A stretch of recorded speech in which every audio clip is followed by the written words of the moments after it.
Ladies and gentlemen, our dear viewers, you're welcome to yet another episode of the iLounge. And we invite you to click that like button, share the video, and follow the channel and get everyone else involved in these conversations.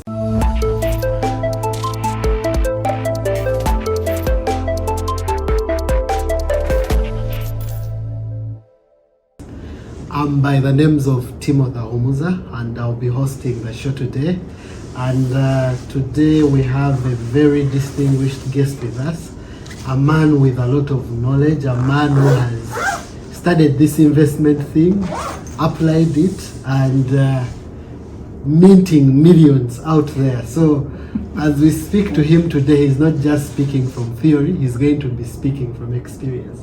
So the topic that we have slotted for today is about how do you know yourself from an investment lens.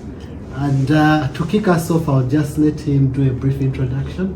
I'm very glad to be here today. There's really no other place I would like to be than with our viewers. My name is Allan Nyamutale. You can call me Nyams. I wouldn't say like I have so much knowledge about investment, but I have to some degree I've attained what would be a considerable amount of information that I'm happy to share with you today. For us to move into this, I'll start by asking you, can you do a brief breakdown of what that looks like for you before we go into the finer details? So if I look at any individual, anyone, even if you're twins, we are all different, and we all agree to that. We are all facing different circumstances. Doesn't matter where you are, doesn't matter if you're working in the same place and in the same exact amount of money, you're still different. And it's very important from an investment point of view to understand who you are as a person and what would really work for you. Because if you understand your weaknesses and your strengths, then you're able to improve on your weaknesses and then strengthen your strengths or work hard on your strengths.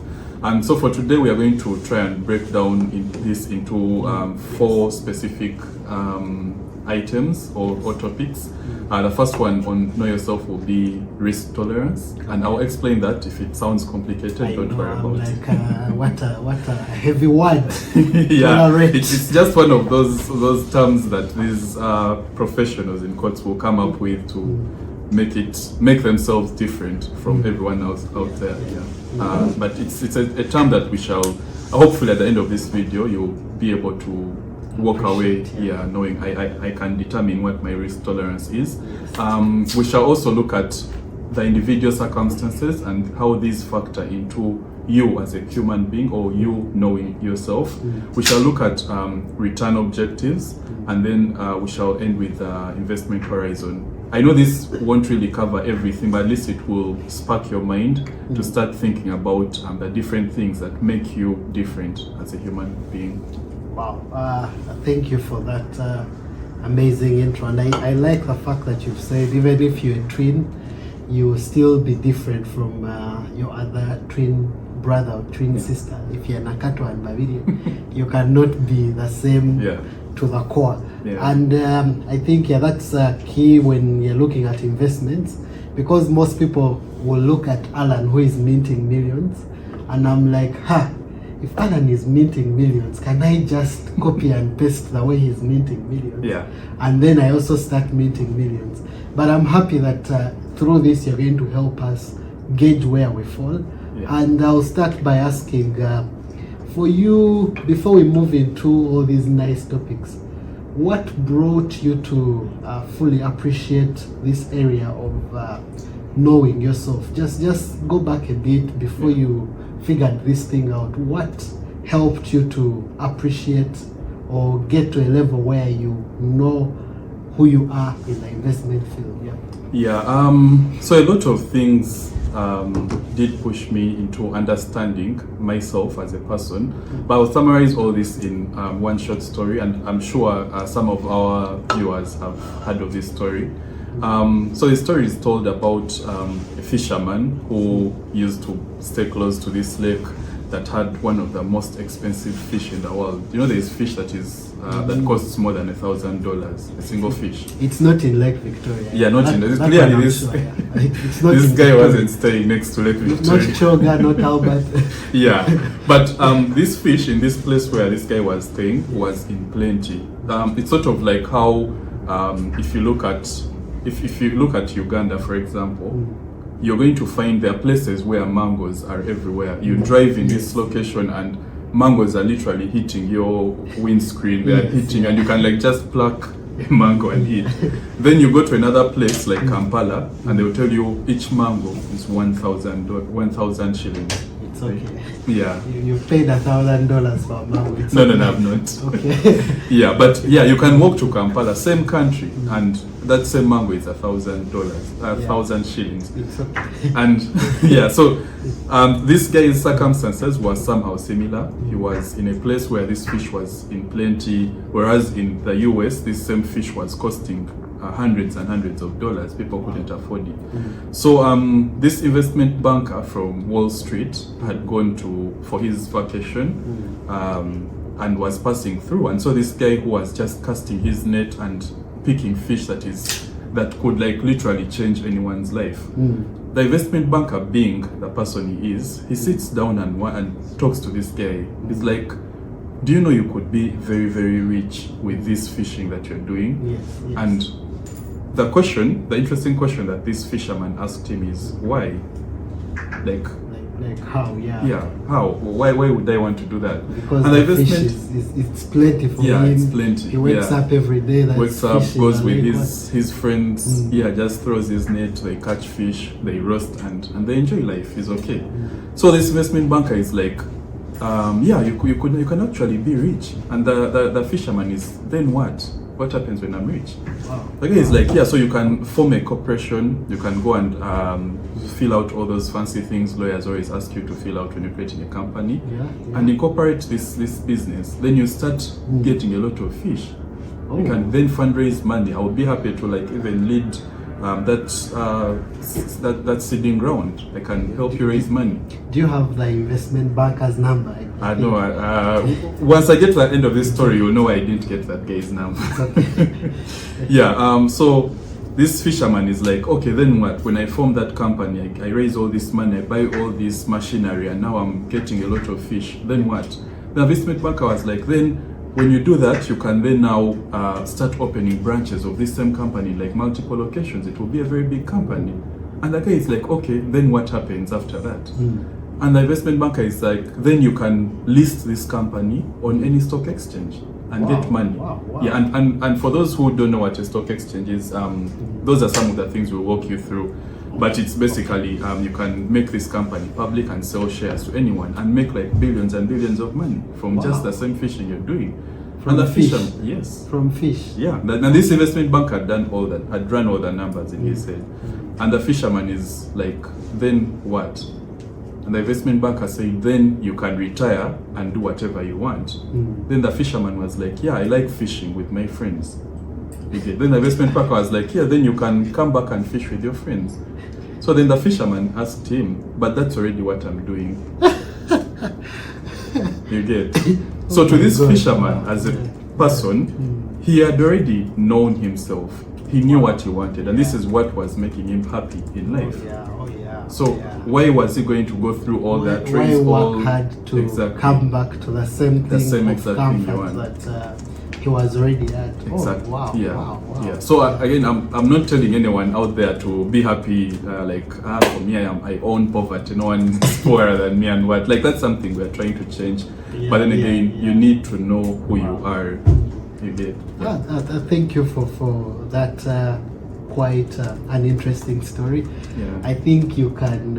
I was going to ask for the investment banker's number, but clearly after this story, I think he was trying to go around the loop to come back to the same thing. It seems that fisherman already knew himself, and when you sort of put it like that, I've met some fishermen on Lake Victoria who have that same mindset of they are living in that comfort of their fish. Yeah. Even if you came and told them cage farming, what were they like? Why there's fish in the lake? I'll come tomorrow and pick some still more pick fish. more fish. Yeah. So I think they have a similar mindset to your guy. Yeah. Yeah. So thank you for that intro. And I think as we dive deeper, we are going to appreciate what knowing yourself is. I'll start by going into the hard word you introduced first on this show. Yeah. The word called tolerance. Risk tolerance. Yeah.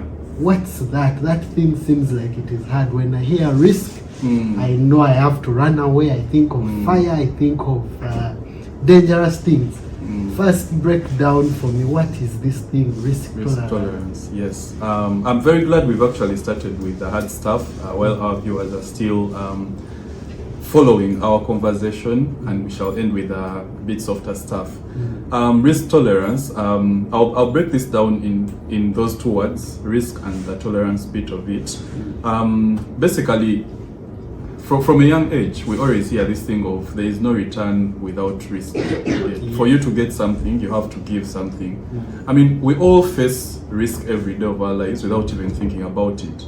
I'm sure where you're watching this video from is most probably not in your bed. You woke up, left your bed, and said, today I'm going to work. You took that risk on of getting into that car. You didn't even check if the tires are working well or what, but yeah, you continued. You're like, yeah, I'll get to work somehow. There are people who are on Oneself border. Exactly. Oh, you've got a new 11111. Yeah, but yeah, you went through all that, all with this thought of I will get a return, like I will reach my end point, which is where I was going, right? And you're able to deliver on your work. And this is, of course, this is like an oversimplification. I'm sure there are professionals in risk who would be able to explain this much more better. But then the tolerance bit, and I'll come back to the risk tolerance. For me to be able to explain this, I'm going to break it down into two things. One is the perception, and the second is the capacity. The perception is how you see things as an individual, you as you. If I came to you and said, look, Timothy, I have this investment here. It can make you a lot of money, but you need to invest money. How are you looking at that investment as a person? Or how are you viewing that return? And you'll find your perception as a person is going to change based on the way things are presented. You get? So if I came to you and said, there's this investment, I've been there, I've been making like 5% or 10% every year, things are good, and so on. And then you're going to be like, oh, I would actually like to join that investment, it's very good. If I continue with that same story, I'm like, yeah, but then there's this year when COVID hit us, I lost some money. The way you... Yeah, I have a good example for that. There's usually that thing where, okay, I remember back then in Uganda where we had an influx of Tugende-like investments in the border industry. I was there. You are one of them. Yeah, I was there. Could you put it through the lens of how you perceived the risk prior to COVID? And after COVID? Yeah, clearly that's a very good example. So just to give you a short story, I was back then, 2018-19 there, I invested in like borders a lot. And I was making some good money from them. I mean, everyone needs transport, and in Uganda, especially the youth who are like the working class right now, we like things that are moving fast. I don't want to sit in a taxi, then it stops, then it picks a person, reverses, and so on. I want to sit on a judge, gets me from point A to point B quickly. And with that perception, I was like, yeah, this thing makes a lot of sense. I threw in money. We'll run through the numbers. We'll have a session on alternative investments. We can discuss all those numbers. But I was killing it. I was making money by that time. Minting millions. Well, I wouldn't call them millions. Yeah, I was making comfortable money for my age at that time. Then COVID hit. Yeah. When COVID hit... And that is... perception. Now the perception changes. The president is like, borders, you go home and chill. I had loans tied up in these bikes. Like all my livelihood was tied up there, to be fair, because I had like other things that were running on that were less liquid. And so my perception of those, and by the way, some guys were even like stealing those borders and so on by that time. I think they were like so broke and they were selling them cheaply. And so my perception of that same investment now changed from it being like something where I can have calculated, I know I put in my money, it's coming back and so on. Yeah. So that's the perception. Wow. Now, using that same example, could you also touch on capacity? What was your capacity around that particular area in terms of risk? Yes. Of course, most of you, during COVID, a good number of us got salary cuts where we were. And what that meant in terms of my capacity, before COVID, I was running at my full salary. I could afford to, because remember again, I was using borrowed money to buy these bikes. Again, I'm happy to have a session on borrowing separately. I'll bring you back. I'll be happy to come back. But before that, I have these loans that are running that I'm paying off. I have this border business that I'm also chasing on. I had like so many things that were running, but I had the capacity to handle everything. Yes, I would have losses in these businesses sometimes, and I had the ability to hold on those investments and wait for it to come back up, to rise above the water. So that is in terms of capacity. COVID comes, my salary is cut. I won't mention the percentage, but it's cut just to make sure the company survives. Just to first pause there, employers who cut salaries in time when there is a crisis, please. I agree. I want to believe that my employer did it out of a good heart to make sure the business continues. He was also looking at his capacity. His capacity had also gone down, so it somehow transferred to us. Interesting. But so my capacity goes down, and then now my risk tolerance by then, because now I had to sit down before I get another bike. Remember, my perception has fallen. But even if my perception hadn't fallen, even if I still was able to, like, these bikes were still making money, my capacity as a person had fallen down. I wasn't able to like invest more money in this. And again, this capacity thing even goes to, I know, like, a good example is guys who bet. You want to bet, of course, you hear guys, this one has made $1 million, this one has made, you get. The question is, how much did that person put there? Do you have the capacity to put up the same capital or the same money, or to risk that same money? Before I win. Exactly, before you win. And how are you, what is your perception? Because I might have that money of someone who went and whatever capital that person put to make $1 million shillings, but I might not see or perceive betting as a way for me to, that fits into my portfolio. I might not be able to like I might not want to have investments in there. That's my perception. And so these two combined will give you what your risk tolerance is as a person. Yes. And still on this same point, I want to thank, I think, most of, if not all, like unit trusts, most of the investment vehicles back home are now incorporating this. I think you've seen that risk questionnaire that is always flying around. Before you start, they'll always ask you, if your investments went down by 20%, what would you do? Right? Or we tick off. Exactly. I know most people will be like, no, I'm good, I'm okay. Yeah, but when you're filling out those things, be honest to yourself. What would happen? You get. It's okay for these guys to tell you, no, look, the investments we were thinking of putting in, they won't work for you. And that's okay, because they won't work for you as a person. So maybe just to, as I summarize this for our viewer, so the first element of knowing myself is to know how much risk I can tolerate.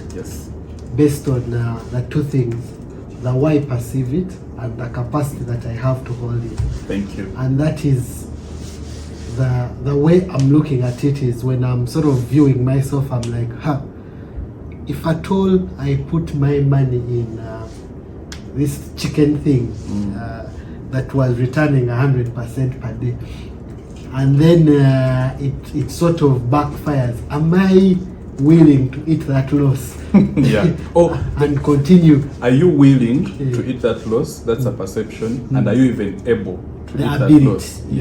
Yeah. Because I know a lot of people even borrow to put into Exactly. such things. Yeah. Wow. Oh. Yeah. Some of you even the capacity is coming from your tuition.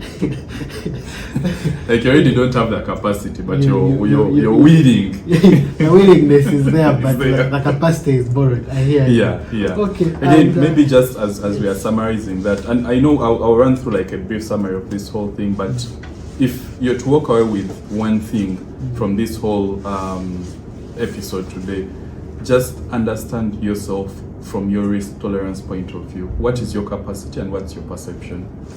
Wow. And I told you this man is learned.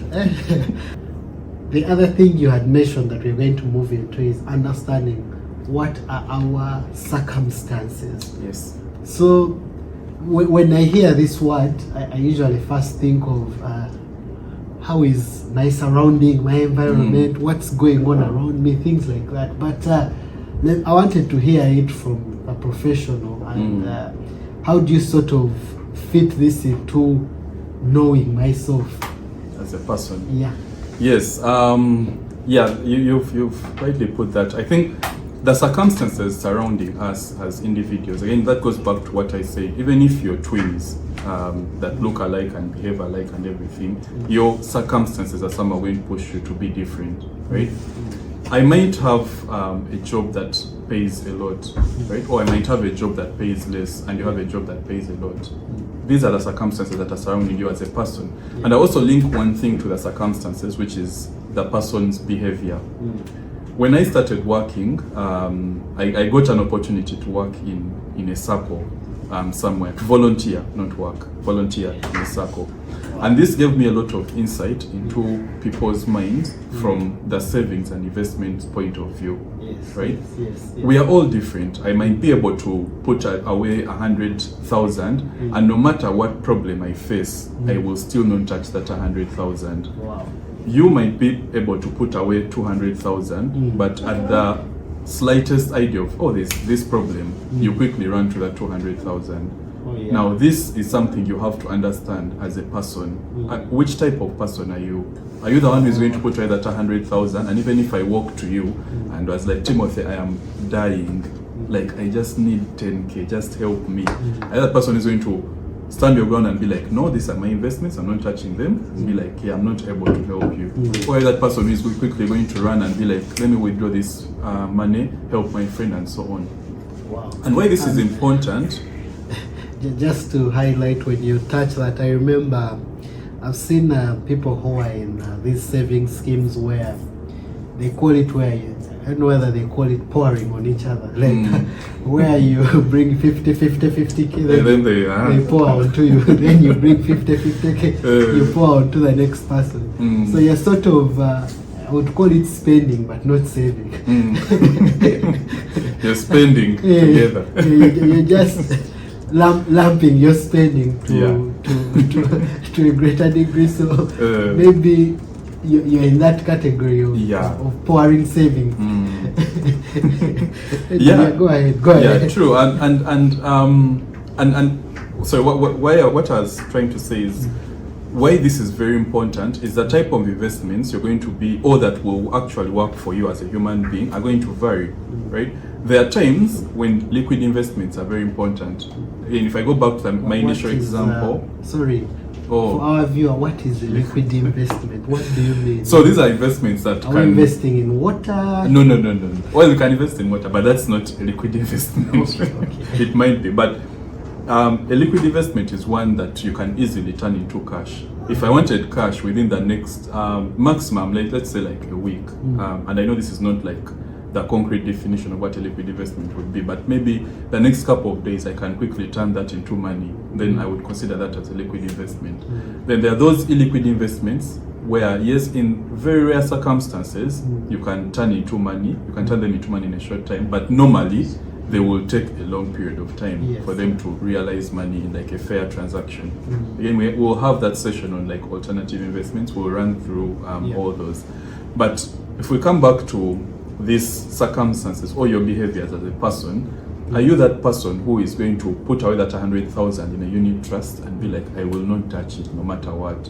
Or are you that person, who is going to be like, no, I need to pay school fees. Let me get this 100K at safety and put it here. You get? Yes. Because what is going to happen is, this is going to impact your ability to compound your return. Compounding, I think we have another session on it, but it's something that is one of the sessions. We have a lot of information for you.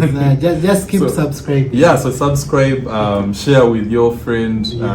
If you think this might help them, please share. And if you've liked, as a way of appreciating us for the time and the effort, just leave comments for whatever you think we can improve, or whatever you would like us to discuss. Would be more than happy to come back to that. But going back to the behavior and the perception, how it's affecting your investment, your ability to grow an investment lies in its ability to compound or to multiply itself, to grow itself. Now, if you're this person who is coming in, putting like 100K, removing it, then it's not going to grow. It's going to remain stagnant. You get?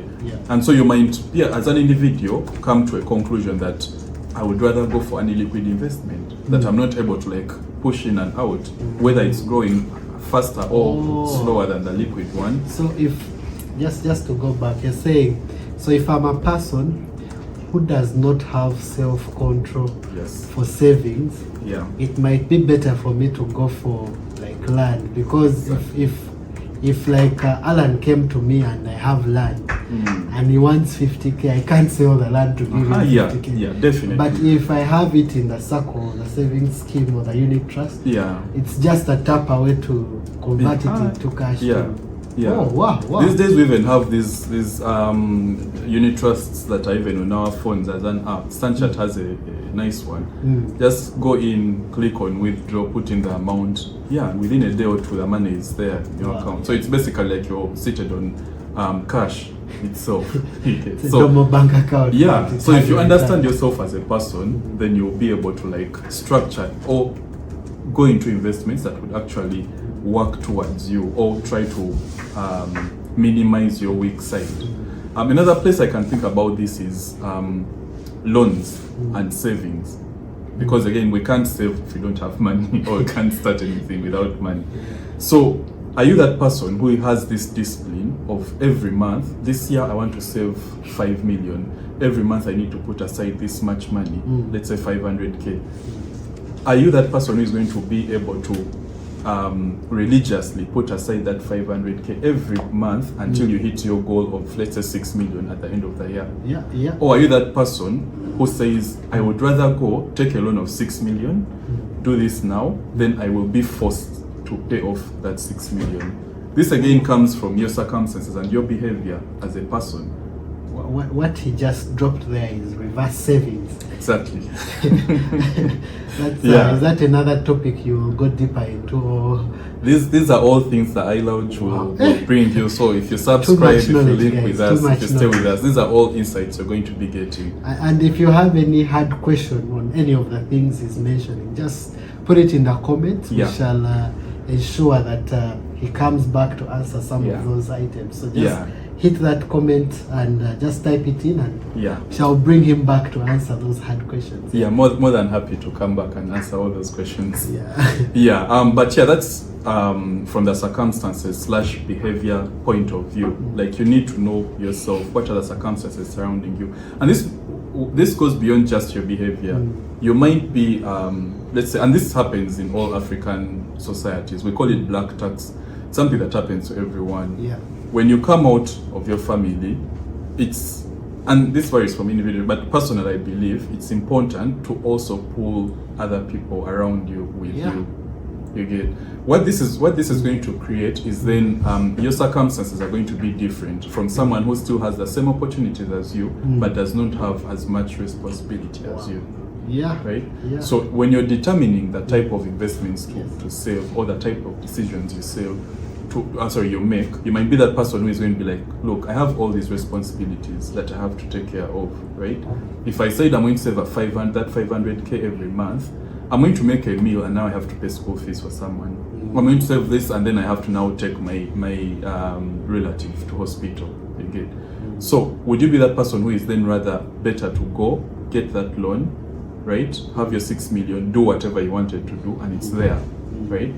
Now, when at every period you now have to, you're forced to pay back this 6 million. Because this 6 million somehow, if it's 500 or 600k per month, it's fine. It's the same as the saving you would have Exactly. put on. Yeah. Okay. Yeah. Yes, you would have that expense coming in, but it's at the end of that day you would not have the 6 million anyway, right? If you had chosen to save it on a monthly basis. Yeah. And yes, we have the problem with our interest rates and so on. That's something again we'll discuss in the future. But yeah, so you need to know your circumstances or your behavior as a person. Yeah. Yeah. And I think that's very key in terms of behavior. What comes out for me is that area of self-control. And it takes me back to a friend of mine at school who would come with, in boarding where you would have this grab and you have it in that metallic box. So this friend of mine, the way he used to do it to ensure that he keeps his grab from the beginning of the term to the end of the term was he would get his keys, throw them in the bush and lose them, so that at the end of the term he can just break his suitcase to get into his grab. I think it was a way to play with his self-control. He knew himself. Yeah, so that's someone who knew himself. Yeah. As we get into the last two areas of this conversation, as I get to know myself, and I think I'm getting to know myself better. Yeah. You wanted to sort of speak to the return objective, but I also want you to also hit on the investment horizon as well. Yeah. Okay. Yeah. Thank you. Yeah. So it's a good thing you've actually asked me to combine these two because they move hand in hand, right? Again, if any investment or if you ever got an investment, we have so many examples, capital, chicken, all those things.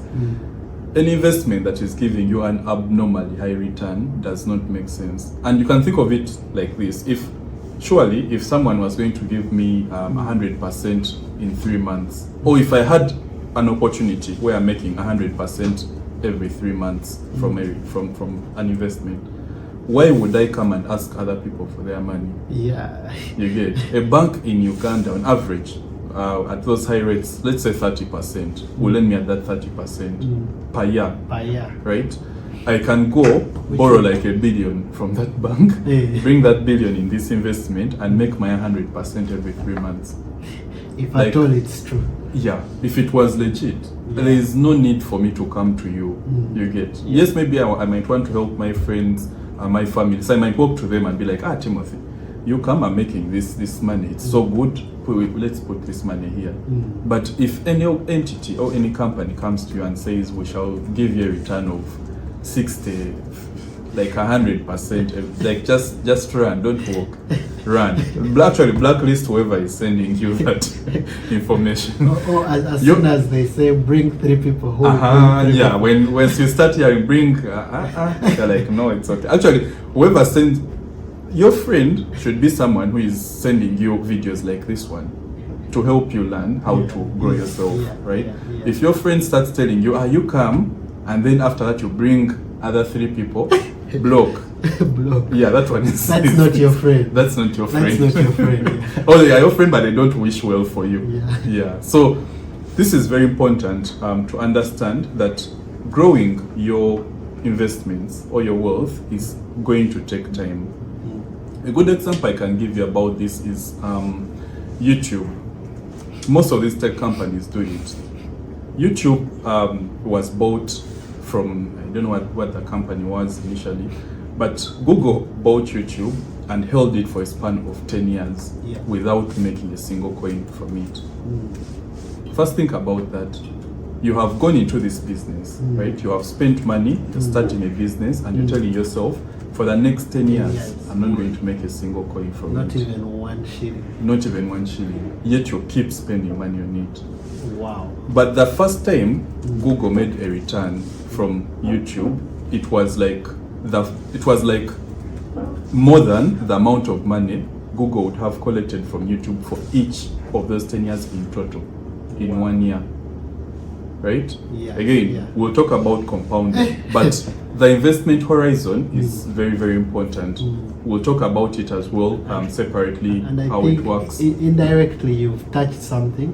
That's Google has the capacity to wait for 10 years, Exactly. which because they know themselves. Yeah. So if you know yourself, Yeah. you would know whether you also have the capacity Exactly. to wait for Yeah. 10 years. Yeah. Wow. So the type of investment you're going in, you need to know what's the horizon I need to hold it for me to make sensible returns. But then also, there are circumstances. I mean, people say there are two things that are certain in life. One is tax, the other is death. At some point, we're all going to die, right? Yeah. And of course, you can still die when you're young, but as you grow old, you're coming closer to that time, right? Yeah. You need time to relax and enjoy your life as you go closer to that. So you need to retire at some point. Actually, no one is even going to force you to retire. Your body itself is going to reach Just some point retire. and tell you, man, you know what, I need to retire, right? You need to save for that. Yes. So if you're close to your to that retirement age, then the type of investment or the horizon you have, horizon is basically just the length of time that you can hold this investment for. Again, these are just terms that professionals Perhaps we will are put out thinking there of, to horizon coaches. no.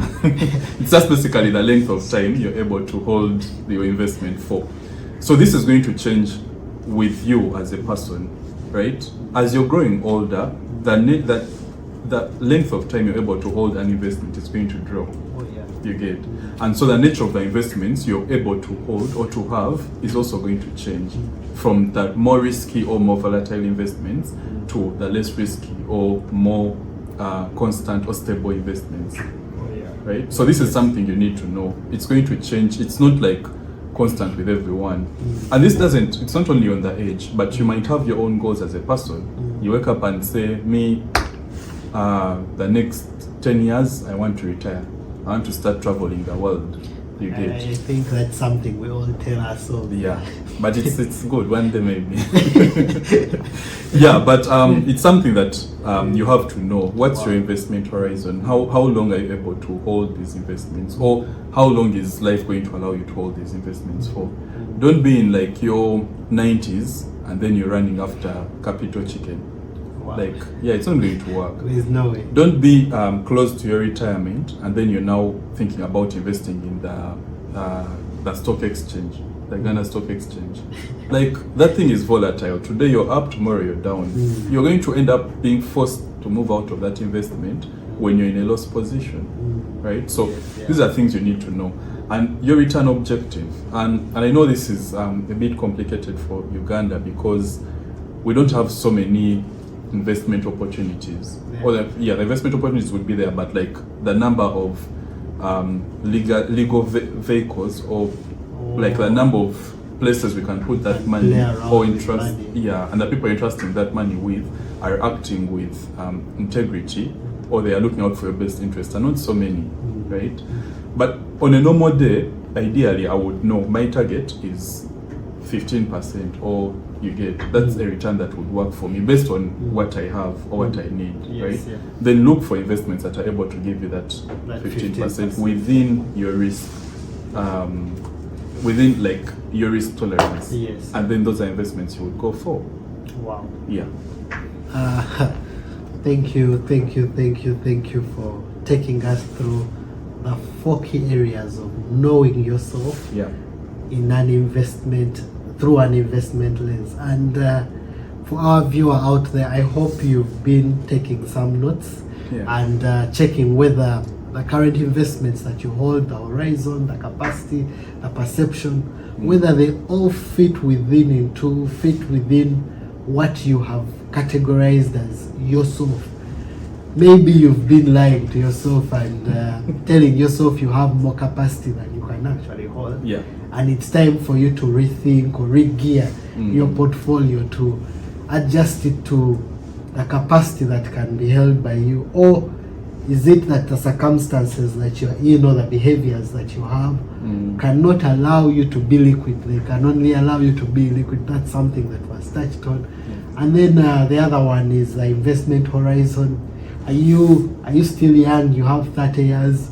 You can play around with capital chicken, or you are closer to retirement and you're looking at the bonds and bills, like okay, we shall bring those on later on, or you are in between those, and then you can sandwich between the stocks and the bills and bonds, or the investment trust. I think we shall get a bit deeper into those as we continue to other conversations. So as we come to the end of today's session, I'll just ask Allan to if he could summarize this in a few words. What does he want our viewer out there to live with today and carry back as something they will have to put into play in their lives to ensure they know themselves from an investment lens? I will just summarize this in 2 points. So the first thing is, know who you are and be honest to yourself, right? Like, don't lie to yourself, because you're not going to be able to move. It's like any problem you might have or anything you want to do. You have to be honest with yourself, like, well, this is the problem I have, and this is what I need to do. And once you're at that point, you're now able to actually do something about it. Investments is not a problem, I know, but the only way you're going to grow your investment or your wealth is if first you start by knowing you yourself and being honest with you. Don't say, no, me, I'm a very rich guy, I have money, what? No, you don't have that money. You can keep those things for Instagram and what, post those nice things and what, but when you come to your investments, tell yourself the truth. Tell yourself the truth. Be like, you know what, I cannot handle a loss of 500,000. I can't, you get. So then don't jump into that investment where you might lose the 500,000, right? The second thing is, if you want to grow your wealth, you're obviously going to have to take some sort of risk in one way or the other, right? And I know we always say, like, if we look at like government bonds and bills, we say these are risk-free investments. We've seen some governments that have still failed to pay. There is still that risk underlying those investments, right? But you need to take that risk for you to grow, right? So you need to understand, and the only way you're going to be able to improve your perception of these risks is by learning more. And the first step you can do is like subscribe. So you do that and you will learn. Once you're able to understand these risks and which risk in your mind you're able to mitigate or wouldn't really worry you, because would government of Uganda not paying these treasury bills, would that be a risk that, or bonds, would that be a risk that keeps me awake at night? Maybe not. No. So I'll go for that investment. But would capital chicken make me lose sleep at night? Maybe yes, right? And I will not go for that. So know your risk capacity, be honest with yourself, know your risk perception, improve your risk perception. Learn more about investments, and don't throw your money out there and like chill. Don't let people make decisions for you. Learn more about these investments and make your decision, right? That's what I would wrap. Wow. Guys, I feel like it's been a roller coaster of knowledge flowing from this gentleman right here. Wow. I hope you've learned something today as we continue to enjoy these sessions that we're going to be pushing in the iLounge. Please subscribe, share, follow, hit us in the comments, tell us what you've learned, what you've picked out. If you even want to have an argument, I would say, with we have a session for those. We have round tables. So please throw in your comments. Throw in those. We have those round tables coming in. We'll chat through those.